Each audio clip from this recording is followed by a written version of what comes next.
사무엘상 4장. 하나님의 언약궤를 빼앗기다. 사무엘이 하는 모든 말이 온 이스라엘에 전해졌다. 이스라엘은 블레셋 사람과 싸우러 나갔다. 이스라엘은 에벤에셀에 진을 치고 블레셋 사람은 아벡에 진을 쳤다. 블레셋 사람이 전투 대형으로 진격하여 이스라엘을 치자 이스라엘은 크게 패하여 군사 4,000명 정도가 들판에서 죽었다. 군대가 진으로 돌아오자 이스라엘 장로들이 말했다. 하나님께서 오늘 우리를 블레셋 사람에게 패하게 하신 까닭이 무엇이겠습니까? 실로에 가서 하나님의 언약궤를 가져옵시다. 언약궤가 우리와 함께 가면 우리를 적의 손에서 구해주실 것입니다. 그래서 군대가 실로에 전가를 보냈다. 사람들이 그룹 사이에 앉아 계신 만군의 하나님의 언약궤를 가져왔다. 하나님의 언약궤를 가져올 때 엘리의 두 아들 홈리와 비느하스도 함께 왔다. 하나님의 언약궤가 진에 들어오자 모두가 환호성을 질렀다. 그 함성은 땅을 뒤흔드는 천둥 소리 같았다. 블레셋 사람은 환호하는 소리를 듣고 무슨 일인지 궁금했다. 도대체 히브리 사람들이 왜 저리 함성을 내지르지? 그러다가 그들은 하나님의 궤가 히브리 진에 들어온 것을 알았다. 블레셋 사람은 두려웠다. 이스라엘의 진에 그들의 신이 들어갔다. 여태까지 이런 일은 한 번도 없었다. 이제 우리는 끝장이다. 이 강력한 신의 손에서 누가 우리를 구원할 수 있겠는가? 이 신은 저 광야에서 온갖 재앙으로 이집트 사람들을 바로 그 신이다. 블레셋 사람아 일어나라. 용기를 내어라. 히브리 사람들이 우리의 종이 되었던 것처럼 이제 우리가 그들의 종이 되게 생겼다. 너희의 근성을 보여주어라. 목숨을 걸고 싸워라. 그들은 죽을 각오로 싸웠다. 결국 큰 승리를 거두었다. 그들이 이스라엘을 무참히 쳐부수었고 이스라엘은 필사적으로 도망쳤다. 이스라엘 군사 3만 명이 죽었다. 그것으로도 모자라 하나님의 궤마저 빼앗기고 엘리의 두 아들 홈리와 비느하스도 죽었다. 이스라엘에서 영광이 떠나다. 곧바로 베냐민 사람 하나가 전쟁터에서 빠져나와 실로에 이르렀다. 옷은 찢어지고 얼굴은 흑투성이가 된 채로 그가 성읍에 들어섰다. 엘리는 하나님의 궤가 몹시 걱정되어 길 옆 의자에 앉아 꼼짝 않고 있었다. 그 사람이 곧장 성읍으로 달려와 슬픈 소식을 전하자 모두가 슬피 울며 크게 두려워했다. 엘리가 울부짖는 소리를 듣고 물었다. 어찌 이리 소란스러운가? 그 사람이 급히 다가와서 보고했다. 엘리는 그때 98이었고 앞을 보지 못했다. 그 사람이 엘리에게 말했다. 제가 방금 전쟁터에서 왔는데 겨우 목숨을 건졌습니다. 엘리가 말했다. 그래 내 아들아 어떻게 되었느냐? 그 사람이 대답했다. 이스라엘이 블레셋 사람 앞에서 뿔뿔이 흩어졌습니다. 엄청난 피해를 입은 참패입니다. 제사장님의 아들 홈리와 비느하스도 전사했고 하나님의 궤도 빼앗겼습니다. 하나님의 궤라는 말을 듣는 순간 엘리는 앉아있던 문 옆의 의자에서 뒤로 넘어졌다. 노인인데다 아주 뚱뚱했던 엘리는 넘어지면서 목이 부러져 죽었다. 그는 40년 동안 이스라엘을 이끌었다. 엘리의 며느리인 비느하스의 임신한 아내가 곧 해산하려던 참이었다. 하나님의 궤를 빼앗기고 시아버지와 남편마저 죽었다는 말을 들은 뒤에 그녀는 아기를 낳기 위해 무릎을 구부린 채 심한 진통에 들어갔다. 산모가 죽어가는데 산파가 두려워하지 마세요. 아들을 낳았습니다. 하고 말했다. 그러나 산모는 그 말에 아무 반응도 보이지 않았다. 하나님의 궤를 빼앗기고 시아버지와 남편이 죽었으므로 그녀는 하나님의 궤를 빼앗겼으니 이스라엘에서 하나님의 영광이 떠났다 하며 아이의 이름을 이가봇 영광이 사라졌다 라고 했다. 5장 블레셋 사람에게 빼앗긴 하나님의 궤. 하나님의 궤를 빼앗은 블레셋 사람은 그 궤를 에벤에셀에서 아스돗으로 옮긴 다음 다곳 신전 안으로 가지고 들어가 다곳상 옆에 나란히 놓았다. 이튿날 아침 아스돗 주민들이 일어났다가 다곤이 하나님의 궤 앞에 얼굴을 쳐박고 바닥에 쓰러져 있는 것을 보고 깜짝 놀랐다. 그들은 다곤을 일으켜 다시 제자리에 두었다. 그 이튿날 아침에 그들이 일어나자마자 가보니 다곤이 다시 하나님의 궤 앞에 얼굴을 쳐박고 바닥에 쓰러져 있었다. 다곤의 머리와 두 팔은 부러져 입구에 널브러져 있었고 몸통만 남아 있었다. 그래서 다곤의 제사장과 아스돗에 있는 다곤 신전을 방문하는 사람은 지금도 문지방을 밟지 않는다. 하나님께서 아스돗 주민들을 엄히 다루셨다.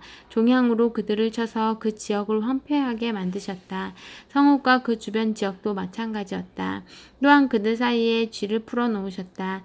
쥐들이 그곳에 있는 배들에서 뛰쳐나와 온 성읍에 우글거렸다. 모든 사람이 두려움에 휩싸였다. 아스돗의 지도자들이 그 광경을 보고 결정을 내렸다. 이스라엘 신의 궤를 떠나 보내야 합니다. 이 물건은 우리가 감당할 수 없고 우리의 신 다곤도 감당할 수 없습니다. 그들은 블레셋 지도자들을 모두 불러놓고 물었다. 어떻게 하면 우리가 이스라엘의 신의 궤를 치울 수 있겠소? 지도자들의 뜻이 일치했다. 그 궤를 가드로 옮기시오. 그래서 그들은 이스라엘 하나님의 궤를 가드로 옮겼다. 그러나 하나님의 궤를 가드로 옮기자마자 하나님께서 그 성읍도 무섭게 내리치셨다. 성읍 전체가 큰 혼란에 빠졌다. 하나님께서 종양으로 그들을 치신 것이다. 어른 아이 할 것 없이 성읍 모든 사람에게 종양이 생겼다. 그래서 그들은 하나님의 궤를 에그론으로 보냈다. 그러나 궤가 성읍으로 들어오려고 하자 그곳 백성이 소리쳐 항의했다. 이스라엘 하나님의 궤를 이리로 가져오다니 우리를 다 죽일 셈이요.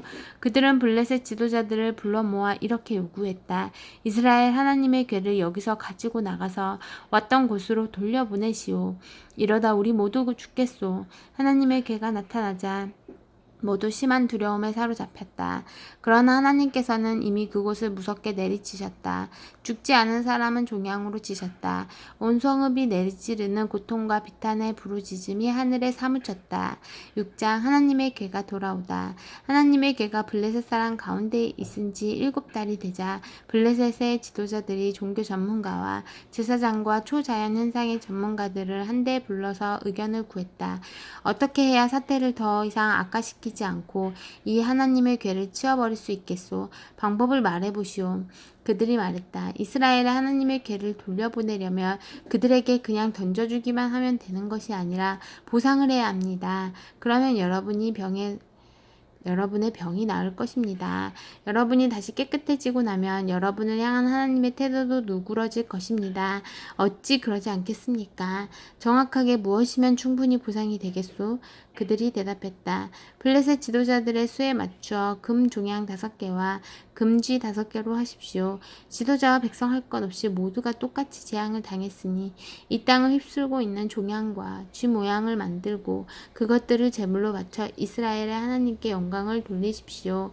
그러면 혹시 그분의 마음이 누그러져서 여러분과 여러분의 신들과 여러분의 땅을 향한 노여움이 가라앉을지 모릅니다. 이집트 사람과 바로처럼 고집을 부릴 까닭이 무엇입니까? 하나님께서는 그들을 향해 공격을 멈추지 않다가 결국 그들이 그분의 백성을 내보내고 나서야 누그러지셨습니다. 그러니 이렇게 하십시오. 새 수레와 멍에를 매본 적이 없는 암소 2마리를 가져다가 암소들은 수레에 메우고 그 송아지들은 우리로 돌려보내십시오. 하나님의 궤를 수레에 싣고 여러분이 보상으로 드리는 금종과 금쥐를 자루 옆에 잘 담아 궤 옆에 자루에 잘 담아 궤 옆에 두십시오. 그런 다음 수레를 떠나보내고 잘 지켜보십시오. 만일 걔가 왔던 길을 되짚어 곧장 벳세메스 길로 향하면 이 재앙은 신의 심판임이 분명합니다. 그렇지 않으면 이 일은 하나님과 아무 상관없이 그저 우연히 일어난 일이라고 생각하면 됩니다. 블레셋 지도자들은 그 제안대로 했다. 암소 2마리를 수레에 메우고 그 송아지들은 우리에 두고 하나님의 궤를 금쥐와 금종양이 든 자루와 함께 수레에 실었다. 암소들은 울음소리를 내며 걔가 왔던 길을 되짚어 곧장 베세메스 길로 갔는데 오른쪽으로나 왼쪽으로 조금도 벗어나지 않았다. 블레셋 지도자들은 베세메스 경계까지 수레를 따라갔다.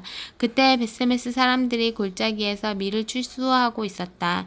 눈을 들어 궤를 본 그들은 뛸 듯이 기뻐하며 달려나와 맞았다. 수레는 벳세메스 사람 여호수아의 밭에 들어서서 그곳에 있는 큰 바위 곁에 멈추었다. 추수하던 사람들이 수레를 조각조각 뜯어내 장작으로 쓰고 암소들을 잡아 하나님께 번제물로 바쳤다.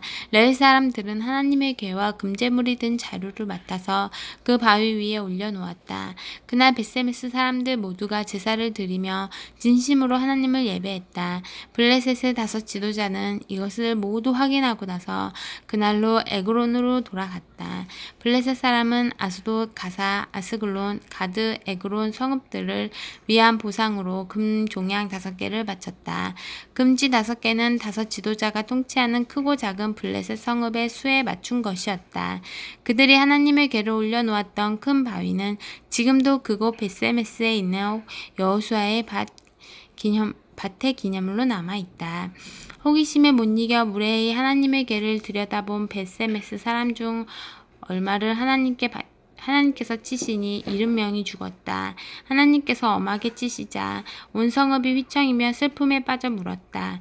누가 능히 하나님, 이 거룩하신 하나님 앞에 설 수 있겠는가?